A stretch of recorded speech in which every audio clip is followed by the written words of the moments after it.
इस वक्त की बड़ी खबर पंजाब से आ रही है, जहां पर गुरदासपुर में पुलिस से ही किसान भिड़ गए हैं। ये जो किसान हैं लगातार प्रदर्शन कर रहे थे, लेकिन आज जो है बवाल ज्यादा बढ़ गया और किसान जो है पुलिस से ही भिड़ गए। आपको बताएं कि बवाल के दौरान 7 लोग जख्मी हो गए हैं। किसानों ने आरोप लगाया कि जबरन उनकी जमीन छीनने की कोशिश की जा रही है, जिसके विरोध में किसान सीधे पुलिस से ही भिड़ गए। इस वक्त की बड़ी खबर गुरदासपुर से, जहां पर पुलिस से किसान भिड़ गए और 7 लोग जख्मी हो गए। इस दौरान किसानों का आरोप है कि जबरन जो है जमीन छीनने का जो आरोप किसानों ने लगाया, उसके बाद ये पूरा बवाल बढ़ा।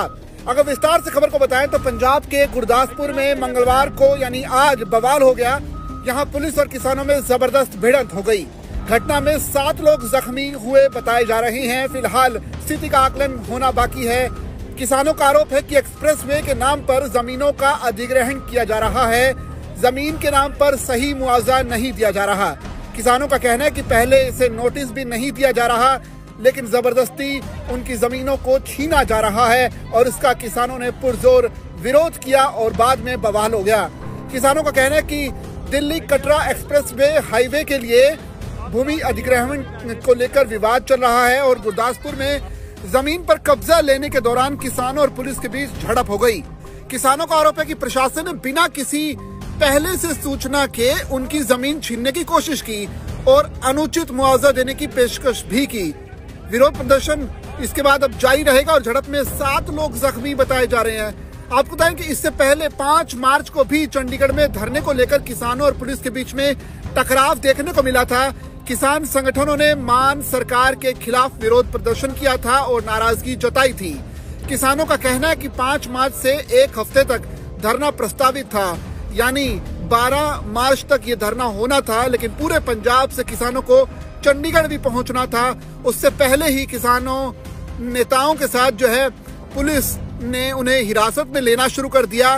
किसानों के जत्थों को रोक दिया गया। हालांकि कई जगहों पर किसान सड़क पर ही धरने पर बैठ गए। इससे पहले पंजाब सरकार ने कहा था कि आंदोलन की इजाजत नहीं है।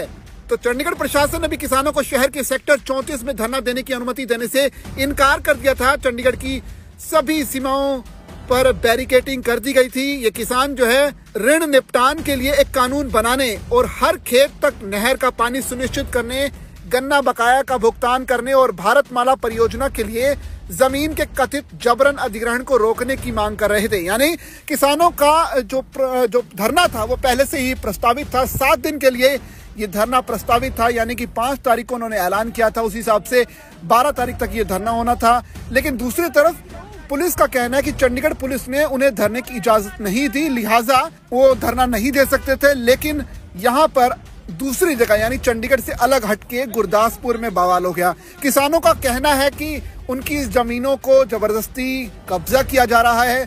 जो एक्सप्रेसवे बनाया जाना उसके लिए जो मुआवजा मिलना चाहिए किसानों को वो कम है। ऐसे में जबरदस्ती किसानों की जमीनों को छीनने की कोशिश हुई। दूसरी तरफ पुलिस का कहना है कि किसानों को धरने की अनुमति नहीं थी, इसके बावजूद वो धरना दे रहे थे, लिहाजा उन्हें वहां से हटाना जरूरी था। तो इस तरह से दोनों पक्ष एक दूसरे के खिलाफ है।